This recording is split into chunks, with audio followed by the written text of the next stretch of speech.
नमस्कार दोस्तों, स्वागत है आपका लर्निफाई के यूट्यूब चैनल में। आज का जो लेक्चर होने वाला है इसमें हम देखेंगे एक महान साम्राज्य के बारे में जो है मुग़ल साम्राज्य, है ना।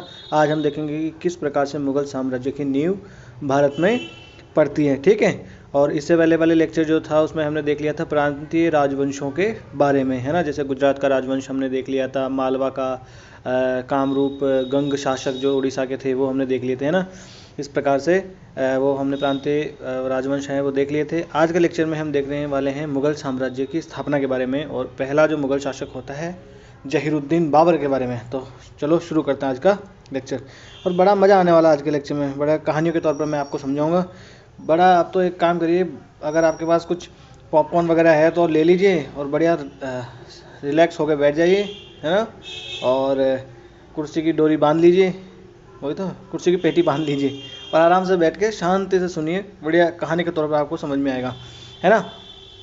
देखिए होता क्या है कि मुग़ल काल का आरंभ कौन करता है। मुग़ल काल का आरंभ करता है बाबर। और बाबर जो है वो यहाँ पर मुग़ल काल की जो मुग़ल साम्राज्य है उसकी नींव डाल देता है। उसके बाद उसका बेटा आता है हुमायूं। हुमायूं थोड़ा बहुत शासन कर पाता है, और हुमायूं जो है उसको शेर शाह सूरी नाम का एक शासक होता है, उससे चुनौती मिलती है। उसके बाद बेचारा ये तो गिरता पड़ता थोड़ा शासन कर पाता है, परंतु 16वीं सदी के उत्तरार्ध में, 16वीं सदी के उत्तरार्ध मतलब 1556 के बाद में, 1556 में के बाद में इस टाइम होता है द्वितीय पानीपत का युद्ध। उसके बाद में क्या होता है, अकबर नाम का एक और महान सम्राट जो है वो आता है, और वो मुग़ल साम्राज्य को एक मजबूती प्रदान करता है और उसे अखिल भारतीय साम्राज्य बना देता है। उसके बाद में औरंगजेब तक अगर देखें हम, औरंगजेब जो है वहाँ तक देखें तो मुग़ल साम्राज्य जो है बड़ा मजबूती के साथ टिका रहता है भारतवर्ष में, ठीक है। हाँ जी, ठीक है। तो जो मुग़ल साम्राज्य था वो एक तरीके का तुर्की और मंगोल साम्राज्य जो था उसका एक वो आप कह सकते हो मिला जुला रूप हुआ करता था। और उसकी स्थापना कब होती है, इसके प्रारंभ कब होती है, 1526 ईस्वी में, जब पानीपत का प्रथम युद्ध होता है। अभी देखेंगे पानीपत के प्रथम युद्ध के बारे में भी, अभी तो इंट्रोडक्शन चल रहा है, बस अब भूमिका बन रही है ना। तो 1526 ईस्वी में पानीपत के प्रथम युद्ध में जीतने के बाद में इस तुर्की मंगोल साम्राज्य की स्थापना भारत में हो जाती है, ठीक है। और ये भारत में 18वीं शताब्दी तक बना रहता है। और सांकेतिक रूप से तो आप देख सकते हैं कि 1857 की क्रांति के बाद में ही मुग़ल शासक बहादुर शाह जफर होता है, उसको हटाया जाता है। तब तक तो ये साम्राज्य चलता ही रहता है ना। तो ये 19वीं शताब्दी में आके समाप्त होता है, और शुरुआत कब होती है इसकी, 16वीं शताब्दी में, ठीक है। तो मतलब आप कह सकते हो कि लगभग 300 सालों तक ये राज करता है। और ये जो मंगोल, मैंने आपको बताया था जब दिल्ली सल्तनत में आपको पढ़ा रहा था कि मंगोलों का आक्रमण भारत पर होता है। फिर तैमूर का आक्रमण मैंने आपको बताया था। तो जो मंगोल और तैमूर जो थे उस पीढ़ी के ये हुआ करते थे, तो तैमूर वंशी इनको माना जाता था, है ना। तैमूर वंशी, तैमूर कौन था, तैमूर लंग जो जिसने भारत पर आक्रमण किया था। कब ये था अपना तुगलक वंश के काल में ये आक्रमण करता है भारत में, दिल्ली तक पर ये आक्रमण कर देता है ना। जहाजनुमा एक स्थान है दिल्ली में, वहाँ तक ये आक्रमण कर देता है। उस टाइम पे नासिरुद्दीन महमूद जो है वो शासक होता है दिल्ली का, तुगलक वंश का शासक होता है वो, उस वक्त आक्रमण करता है तैमूर लंग, है ना।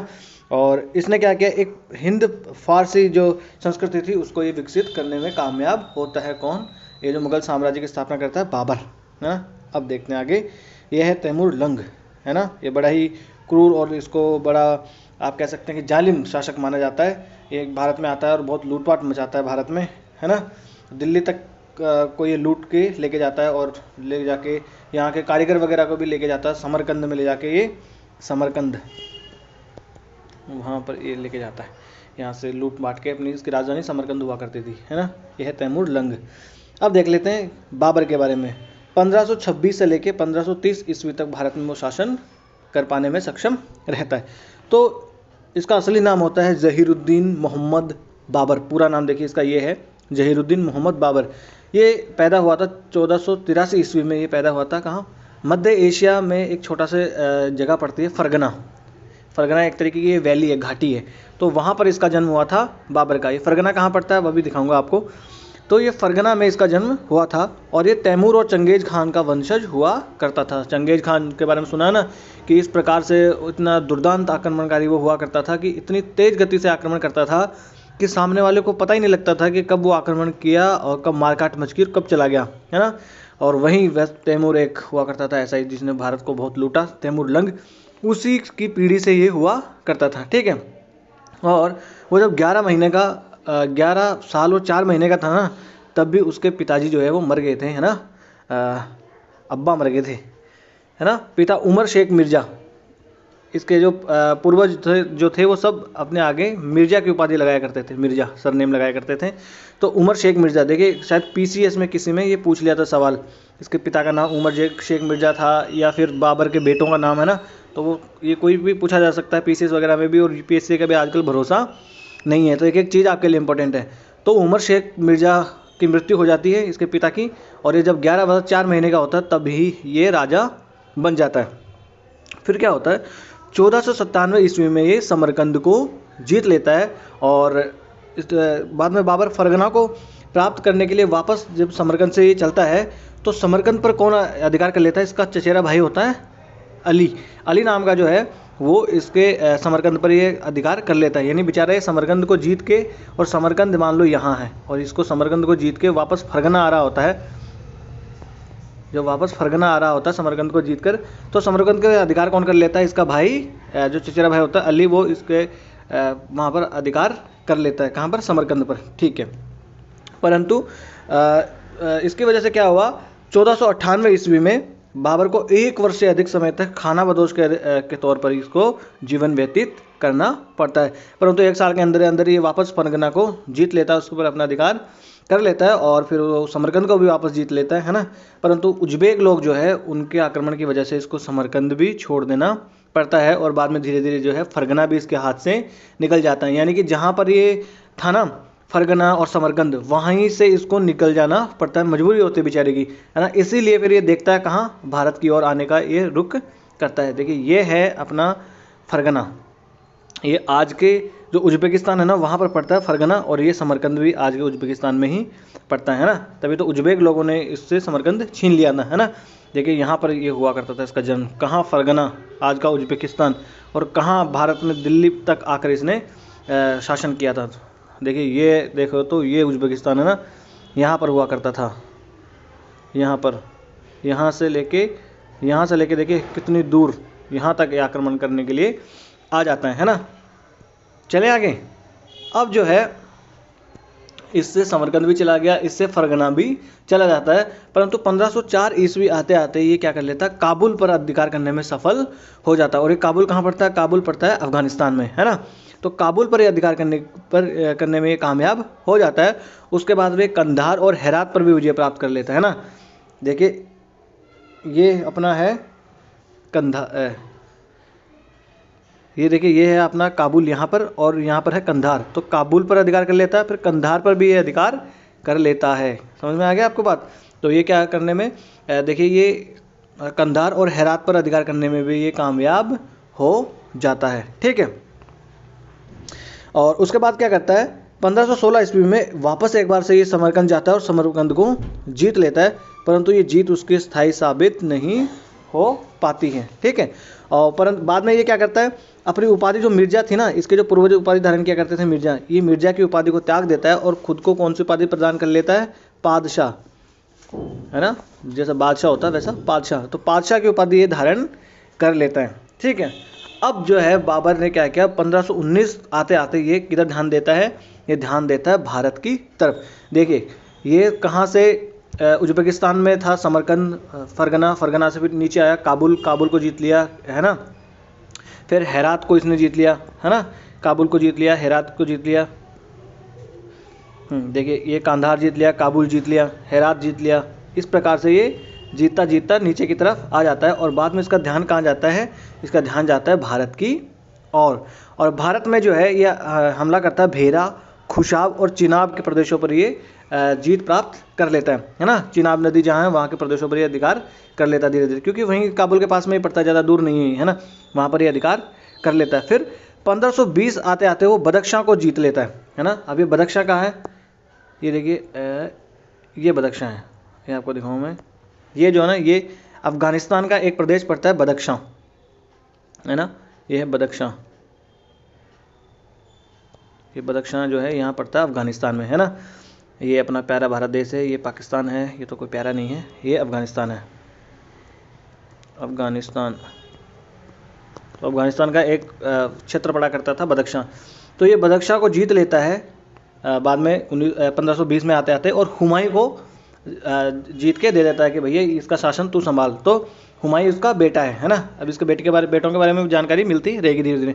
फिर 1522 ईस्वी आते आते ये कंधार पर भी अधिकार कर लेता है ना। कंधार देखिए कहाँ है कंधार, ये रहा कंधार, दिख रहा है कंधार आपको, ये कंधार। तो कंधार पर भी अधिकार कर लेता है 1522 आते आते। तो देखिए बदख्शां को इसने जीत लिया और किसको दे दिया, हुमायूं को। फिर कंधार को जीत लिया और किसको दे दिया, कामरान को। इसका बेटा एक और था कामरान। तो हुमायूं कामरान 2 बेटे हो गए ना इसके, ठीक है। फिर 1524 आते आते ये लाहौर को भी जीत लेता है। लाहौर को जीत लिया इसने।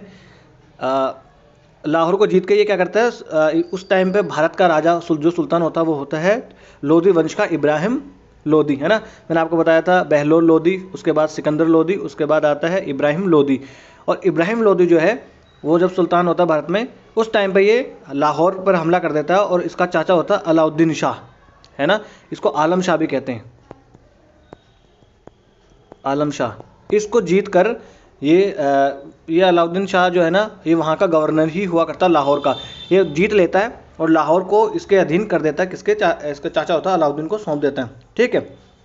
फिर जो अलाउद्दीन जो था ना, जो आलम शाह भी जिसे कहते हैं, तो अलाउद्दीन को जो दौलत खान लोधी था, दौलत खान लोधी है जो है, ये है वहाँ का लाहौर का गवर्नर। ये गवर्नर था लाहौर का गवर्नर था दौलत खान लोधी।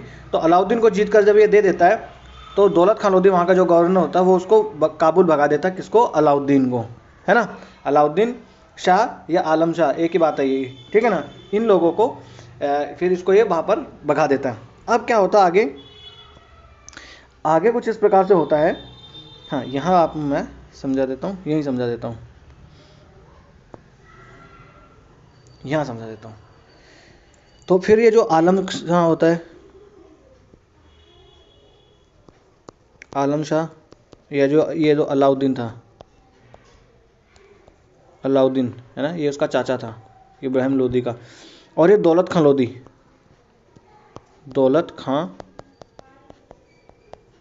लोधी, ठीक है। और ऐसा माना जाता है कि कुछ लोग ऐसा कहते हैं कि राणा सांगा, और सबसे पहले तो किसने कहा था, ये बाबर ने खुद कहा था कि ये तीनों लोग क्या करते हैं, मेरे पास आते हैं और मेरे पास ये चिट्ठी लेके आते हैं कि बाबर साहब एक काम करो, आप जो है भारत पर हमला करो, दिल्ली पर आप हमला कर दो और हम आपका साथ देंगे। और फिर जब दिल्ली से जब आप जीत लोगे तो हमें आप दे देना, फिर हम आपको क्या करेंगे, लूटने भी आप जो थोड़ा बहुत लूट लाट के जाओगे वो लूट लेना और हम आपको पैसा दे देंगे, ठीक है ना।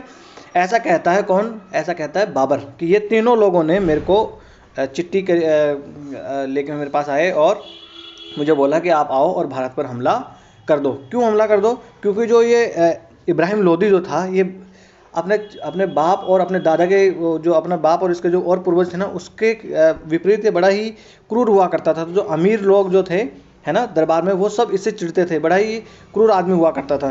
तो ताकि इससे पीछा छूटे इब्राहिम लोधी से, इसलिए ये लोग बुला लेते हैं किसको, बाबर को, भारत में आक्रमण करने के लिए। परंतु देखिए, मुझे एक बात यहाँ पर, मैं इन दोनों की बात मान सकता हूँ कि ये दो लोग हैं कि ये इन लोगों ने बुलाया होगा, पर मैं राणा सांगा की बात, कि राणा सांगा ने इसको, बाबर को भारत में बुलाया था, ये बात मैं स्वीकार नहीं कर सकता। क्यों नहीं कर सकता, क्योंकि इब्राहिम लोधी को हराने के लिए राणा सांगा को किसी बाबर की ज़रूरत नहीं थी, क्योंकि इब्राहिम लोधी को 2 बार ऑलरेडी हरा चुका था राणा सांगा, खतौली के युद्ध में और बाड़ी के युद्ध में।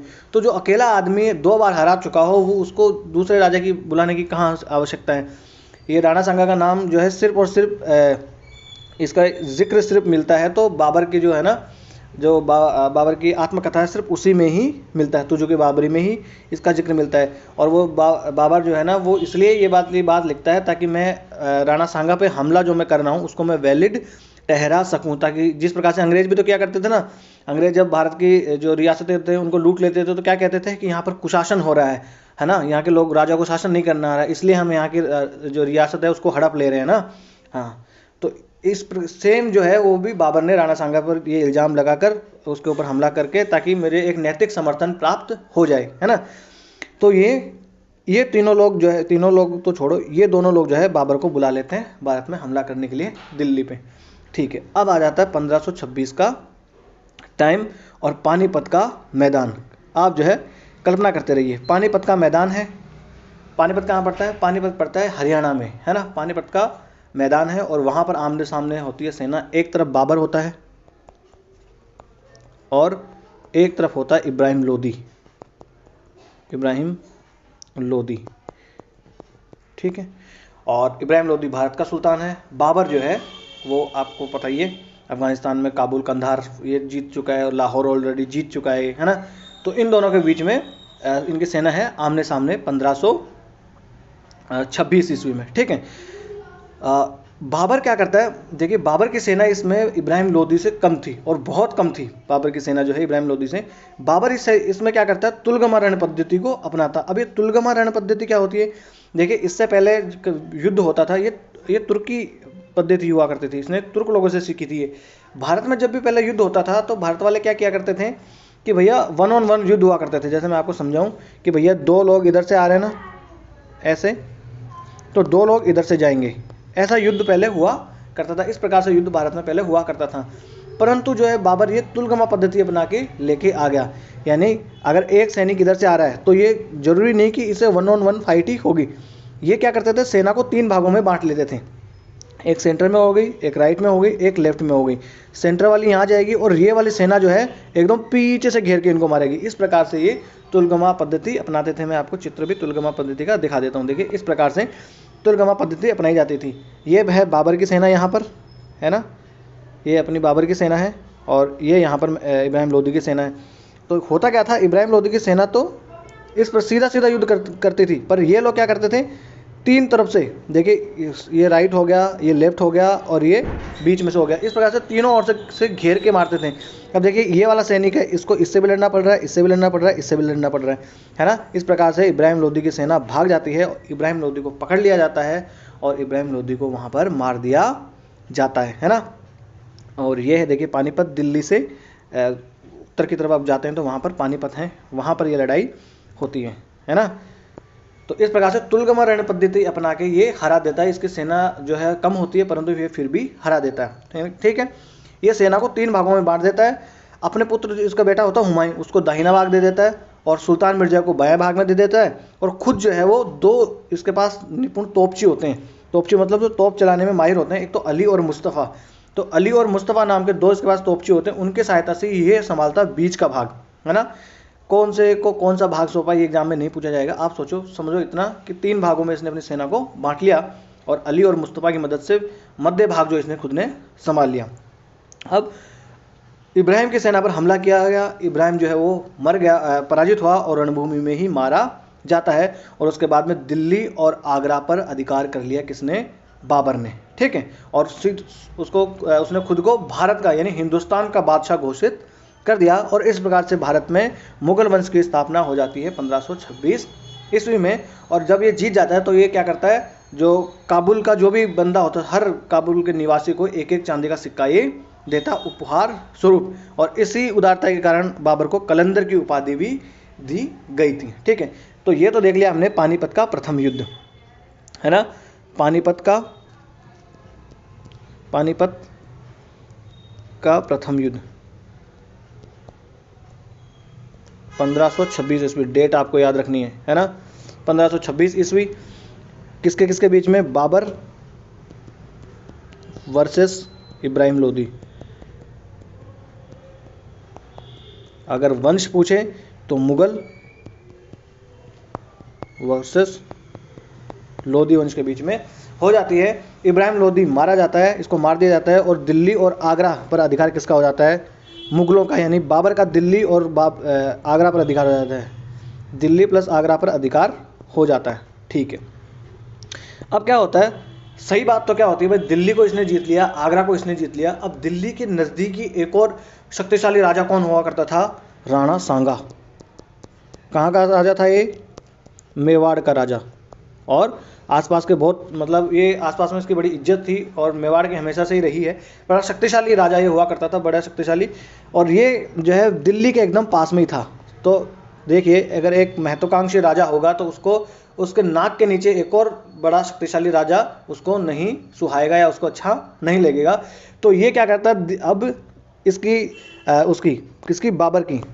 अब बाबर के मन में आता है कि अब मैं किसको जीतूं, अब मैं मेवाड़ को जीत लूं, क्योंकि मेवाड़ सबसे शक्तिशाली राजा था उत्तर भारत में। और बाबर सिर्फ दो ही राजाओं के बारे में बताता है, एक तो मेवाड़ के राजा के बारे में, राणा सांगा के बारे में, और एक विजयनगर साम्राज्य के बारे में, ठीक है ना। ये दो राजाओं के बारे में बताया। विजयनगर साम्राज्य कौन सा था, कृष्णदेवराय के काल में, कृष्णदेवराय, ये दो की बात करता है ये। तो ये इसको लगा कि अगर मैं उत्तर भारत में मेवाड़ को जीत लेता हूं तो मान लो पूरे उत्तर भारत में मेरा अधिकार हो जाएगा। अब देखिए सीधा सीधा तो हमला करने की बजाय ये क्या करता है, एक नाम लगा देता है इसका, राणा सांगा के बारे में ये कह देता है, ऐसा षड्यंत्र बता देता है कि राणा सांगा जो है इसने मुझे फ़ोन करके पहले बोला था कि तू भारत आके हमला कर, और जब तू भारत आएगा हमला करने इब्राहिम लोदी पर, तो मैं अपनी सेना लेके तेरी हेल्प करूंगा, आगरा पे मैं हमला कर दूंगा जब तू दिल्ली पे हमला करेगा तब। और बाद में ये बंदा आज नहीं आया, मेरी हेल्प इसने नहीं करी, इसने मुझे दिया है धोखा, और धोखे का बदला जो है अब हम लेंगे इससे लड़ाई करके। ये सिर्फ अपना एक नैतिक समर्थन जुटाने के लिए बाबर कहता है, क्योंकि बाबर की जो आत्मकथा उसके सिवाय इसका कहीं और जिक्र नहीं है। इब्राहिम लोदी को हराने के लिए उस बंदे को क्या ही जरूरत है किसी बाबर की, जब वो 2 बार ऑलरेडी खतौली और बाड़ी के युद्ध में हरा चुका होता है। अब देखिए बाबर हमला करता है 1527 ईस्वी में। 1527 ईस्वी में बाबर हमला करता है, किसके, फरवरी की बात होती है। फरवरी में बयाना का युद्ध होता है, बयाना का युद्ध होता है, राणा सांगा वर्सेस बाबर। ये आपको कोई बताएगा नहीं, फिर मैं बता रहा हूँ। इसमें कौन जीतेगा बताओ, आप बताओ कौन जीतेगा। इसमें जीत जाता राणा सांगा। फरवरी 1527 में खानवा के युद्ध से पहले बयाना का युद्ध होता है, जिसमें राणा सांगा जीत जाता है। परंतु मार्च 1527 में फिर जो है बाबर इस बार हार का बदला लेने के लिए जो है वापस तैयार होकर आता है। और बाबर क्या कहता है इस बार, बाबर जिहाद की घोषणा करता है, किसके विरुद्ध, राणा सांगा के विरुद्ध जिहाद की घोषणा करता है, क्योंकि पिछली बार ये हार जाता है। और राणा सांगा की गलती इसमें ये रह गई थी कि राणा सांगा ने युद्ध जीतने के बाद भी बाबर को 1 महीने का टाइम दे दिया था। दुश्मन को 1 महीने का टाइम भी नहीं दिया जाना चाहिए। राणा सांगा ने पृथ्वीराज चौहान से सीखा नहीं। पृथ्वीराज चौहान ने 1 साल दिया था और राणा सांगा ने 1 साल दे दिया। उसकी वजह से क्या हुआ, इसको जो ये था अपना बाबर को संभलने का मौका मिल गया। और बाबर ने किसकी घोषणा की, बाबर ने जिहाद की घोषणा की, राणा सांगा के विरुद्ध किसकी घोषणा कर दी, जिहाद की। और बाबर जो है ना ये बहुत शराब पिया करता था, बड़ा शराब पीता था ये। तो बाबर ने अपने सैनिकों के सामने कहा खड़े होके, और बड़े वीरतापूर्वक इसने सैनिकों को बोला कि भाई साहब मेरे महान सैनिकों, अगर आप जीते तो गाजी कहलाओगे और मर गए तो शहीद कहलाओगे। और हम जो है धर्म युद्ध, इसको युद्ध को किसकी, धर्म युद्ध की उसने वो दे दी उपाधि कि धर्म युद्ध लड़ रहे हैं हम, जिहाद कर रहे हैं काफिरों के विरुद्ध। अगर इस धर्म युद्ध में, जिहाद में अगर आप मर गए तो गाजी कहलाओगे, जीत गए तो गाजी और मर गए तो शहीद कहलाओगे। और मैं जो ये शराब पीता हूँ ना, शराब में मतलब प्याला शराब में ले रखा होता है, लास्ट पैग मारता हुआ बोलता है आज से मैं शराब छोड़ता हूँ, ठीक है। और अगर जीत गए तो मैं सोना बटूंगा सब में, ये कहता है। उसके बाद में क्या करता है, राणा सांगा पे हमला कर देता है 1527 ईस्वी में मार्च में, खानवा के युद्ध में। इस युद्ध में जो है राणा सांगा का साथ देते हैं बहुत सारे राजकुमार, जो राजा होते हैं राजस्थान के, वो जैसे मैंने बताया था कि मारवाड़ का कौन साथ देता है, मारवाड़ का मालदेव इसका साथ देने आता है, आमेर है ना। और आसपास के राजा जो होते हैं इसका साथ देने के लिए चंदेरी का एक मेदिनी राय होता है, चंदेरी का मेदिनी राय, ये लोग राणा सांगा का साथ देने युद्ध में आते हैं। परंतु पासा इस बार बदल जाता है। पासा इस बार बदल क्यों जाता है, बदल इसलिए जाता है कि ये एक तो जिहाद की घोषणा कर देता है, ऊपर से ये क्या होता है, ये तुलगुमा पद्धति की जो है वो अपनाता है। एक मिनट, ये अपनाता है तुलगमा पद्धति, वही 3 ओर से घेर के मारने वाली। और राजपूत सैनिकों को युद्ध में लड़ने की क्या आदत थी भाई, 1 on 1, वो क्या कहते थे, 1 से 1 लड़ेगा, यही वो नियमों के आधार पर युद्ध लड़ने वाले थे। वो जैसे ही 3-3 लोग लड़ने लगे उनसे एक सैनिक से, तो वो कहने भाई चीटिंग हो रही है, एक बंदा एक साथ आओ। उन्होंने बोला भैया चीटिंग वीटिंग कुछ नहीं है, यहाँ पर किस साम दाम दंड वेद की नीति अपना के जिसने भी मार दिया बस जो जीत गया वही राजा होएगा। तो एक तो इनको ये पद्धति नहीं समझ में आई। दूसरी बात क्या थी कि भारतीय जो राजा जो थे इनकी युद्ध लड़ने की तकनीक एक खामी ये थी कि ये लोग जब भी आते थे तो जो मेन राजा होता था वो बैठता था बड़े से हाथी के होदा होता था जिसमें बैठते हैं, हाथी का होदे में बैठता था राजा, और सारी सेना एक साथ ही लड़ने के लिए उतार देते थे। और जो हाथी हुआ करते थे उनको एक युद्ध में ले जाने से पहले शराब पिलाया करते थे, है ना। तो हाथी क्या होते थे, कभी कभी पागल हो जाते थे तो खुद की सेना को ही कुचल दिया करते थे। फिर ये एक साथ पूरी सेना को उतार दिया करते थे, जिसकी वजह से क्या होता था, सारी सेना थक जाती थी, एक साथ थक जाती थी। और ये जो मुस्लिम जो शासक हुआ करते थे ये क्या करते थे, बाबर वगैरह क्या करते थे कि एक एक टुकड़ी उतारते थे, पहले एक टुकड़ी को भेज दिया आगे, जाओ भाई। फिर ये जब थक जाती थी तो इसको वापस बुला लिया करते थे और फिर ये वाली टुकड़ी को भेजते थे, अब जाओ। अब देखो ये वाली सेना तो राजपूतों की थक गई और ये फ्रेश सेना आएगी इनकी तरफ से लड़ने के लिए। और ये राजपूत वाले क्या करते थे, सारी सेना को एक साथ ही भेज दिया करते थे। अब ये जो मुस्लिम शासक हुआ करते थे इनमें क्या था कि राजा जो था ना वो सामने से जाके युद्ध नहीं करता था, बादशाह जो है ना वो सामने से जाके युद्ध नहीं किया करता था, वो पीछे खड़ा रहता था। और भारत में क्या होता था कि राजा जो है वो सामने से जाके युद्ध करा करता था। अब इन लोगों को पता लग गया कि एक बार अगर राजा को मार दिया जाए तो उसकी जो सेना होगी वो अपने आप पीछे हट जाएगी। तो जो इसके सहयोगी राजा हुआ करते थे उनको मारने का सीधा टारगेट अपनाया किसने, बाबर ने, कि आपको सैनिकों को मारना ही नहीं है। उसने बंदूक उनके पास हुआ करती थी तो उन्होंने बंदूकचियों को आदेश दिया कि आपको क्या करना है, जो हाथी के होदे पर बैठा हुआ बंदा दिखे ना आपको, सिर्फ उसको टारगेट करना है, चाहे 100 गोलियां चलाओ उस पर, एक ही मरे। वो बंदा मर गया तो उसकी सेना फिर क्या होती थी, अलग जाके सेना से युद्ध क्षेत्र से अलग हो जाती थी। अगर ये राजा, मान लो आमेर का राजा मर गया तो आमेर की सेना अलग हो जाती थी। मान लो मारवाड़ का राजा मर गया तो मारवाड़ की सेना युद्ध क्षेत्र से अलग हो जाती थी कि हमारा राजा मर गया अब हम युद्ध नहीं लड़ेंगे, ठीक है। तो इस प्रकार से ये कमजोर पड़ जाते थे और ये टारगेट सीधा किसको करते थे, ये राजा को टारगेट करते थे, है ना। ये इनकी कमी खामी हुआ करती थी, ठीक है ना। फिर दूसरी बात, भारत वाले राजा किससे लड़ाई करने में, या तो तीर से या तो भालू से या तलवार से। और ये लोग, इनके पास जो है ना, इन्होंने तोप देखा, अब इन्होंने ज़िंदगी में पहली बार तोप और बंदूक देखा। ये लोग तो घबरा गए एकदम से कि यार हम लोग तो माता के धोख नहीं लगा के, इस बार धोख लगाना मतलब राजस्थानी भाषा में बता रहा हूँ मैं आपको, कि माता जो है उनके, हम यार अब सर नहीं, माथा नहीं टेक के आए इस बार, इसलिए माता नाराज़ होगी, पता नहीं, तो आग फेंक रहे हैं उधर से, मतलब आग लग रही है, माता नाराज़ होगी, ये समझ रहे थे ये लोग, तो है ना। इन्होंने आग्नेय अस्त्र जो था ना, ये आग्नेय अस्त्र ये पहली बार ज़िंदगी में देखा। ये गोला फेंकने वाले मतलब तोप और बंदूक पहली बार इन्होंने जीवन में देखा, इसलिए ये परेशान हो गए कि पता नहीं ये कौन से हथियार आ गए। इस प्रकार से जो है ये हार जाते हैं। सेना जो है इनकी फिर भी ज़्यादा होती है बाबर से, फिर भी ये लोग हार जाते हैं खानवा के युद्ध में, इस प्रकार से, है ना। यही जानकारी आपको यहाँ पर दी गई है। 17 मार्च को युद्ध आरंभ होता है और ये राणा सांगा का साथ देते हैं। मारवाड़, मैंने बोला आपको मारवाड़ से कौन आता है, मालदेव। ग्वालियर का राजा आता है, आमेर से आते हैं, अजमेर से आते हैं, हसन खां मेवाती आता है, चंदेरी से आता है मेदिनी राय। इब्राहिम का छोटा भाई होता है महमूद लोदी, इब्राहिम का भाई महमूद लोदी भी आता है। और ये युद्ध दिन में होता है, 20 घंटे युद्ध चलता है। और उसके, हाँ जी, तो हम बता रहे थे इस प्रकार से बाबर जो है वो युद्ध को जीत जाता है। राणा सांगा जो है युद्ध में बड़ी बुरी तरीके से घायल हो जाता है। फिर उसके सरदार उसको ले जाते हैं और जब ये मानता नहीं है कि भाई मैं तो युद्ध लड़ूंगा, तो फिर इसके सरदार लोग जो है इसको जहर दे देते हैं और इसको मार देते हैं राणा सांगा को। इस प्रकार से खानवा के युद्ध में जीत जाता कौन, बाबर। और उत्तर भारत के और एक बड़ा कांटा जो है इसके राह से निकल जाता है, ठीक है ना। तो देखिए यहाँ पर जो है ये हुआ करता था ये राजपूत राजा, ठीक है। इस प्रकार से पानीपत से ये जीता और फिर ये जो है खानवा के युद्ध में यहाँ पर आकर लड़ता है। देखिए ये है खानवा के युद्ध में आकर लड़ता है और खानवा के युद्ध में ये हरा देता है राणा सांगा को। इस प्रकार से उत्तर भारत में इसका साम्राज्य स्थापित हो जाता है। अब जो है इसके बाद में और कौन रह गया, उसके बाद में रह गया चंदेरी का मेदिनी राय। चंदेरी का मेदिनी राय रह गया था, राजपूतों की पूरी शक्ति नष्ट नहीं हुई थी। तो चंदेरी के मेदिनी राय ने क्या किया, सारे राजपूतों को फिर से इकट्ठा किया और बाबर के खिलाफ उसने युद्ध की घोषणा वापस कर दी।